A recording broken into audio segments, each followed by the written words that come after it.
Hey hi everyone, I hope you all are doing well. এটা ছিল গতকালের video, মানে মঙ্গলবারের। কাল দিনটা আমার জন্য এতটা হেক্টিক গেছে, মানে বলার বাইরে। ভিডিও শ্যুট করেছি, কিন্তু ভিডিও যে এডিট করে পোস্ট করব সেই সময়টা আমি একদম পাইনি।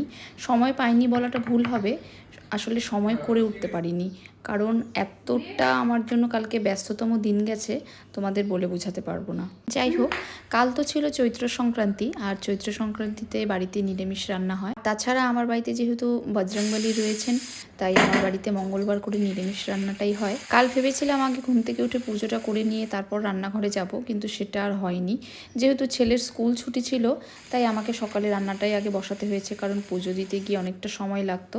আর মঙ্গলবারের পুজো দিতে আমার একটু সময়ও লাগে। সকালে খুব একটা হেভি ব্রেকফাস্ট বানাইনি, ছাতু কলা খেতে হতো, সেটাই মেখে ছেলেকে দিয়ে দিয়েছিলাম। রূপও সেটাই খেয়ে নিয়েছিল, আর আমি তো উপোস করেছিলাম, তাই আমি আর কিছু খাইনি। তাই ঝটপট করে রান্নাগুলো করে নিলাম, কারণ অনেক কিছু রান্না করার ছিল। কাল বানানো আমিষ চাটনির রেসিপিটা কিন্তু তোমাদের সাথে খুব তাড়াতাড়ি শেয়ার করব। সব কিছু রান্না করে নিয়ে তারপর রান্নাঘর পরিষ্কার করে স্নান সেরে চলে গেলাম ছাদে, ঠাকুর ঘরে।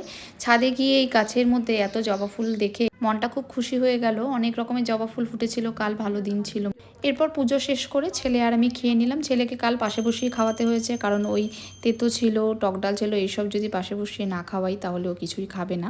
খাওয়ার প্রতি তো ভীষণ বায়না করে। এরপর খাওয়া দাওয়া শেষ করে রেডি হতে হলো, একদম বিশ্রামের টাইম পাইনি কালকে। তো জিতের তো কাল টিউশন ছিল, তাই ওকে নিয়ে গেলাম টিউশনে, আর একটু রেডি হয়ে গেলাম, কারণ আসার পথে ভাবলাম ওকে একটু চড়কের মেলা দেখিয়ে আনবো। তো চলো, আজকের ভিডিওটা এখানেই শেষ করছি। আবার দেখা হবে নতুন কোনো ব্লগে। ততক্ষণ কিন্তু খুব ভালো থেকো, সুস্থ থেকো।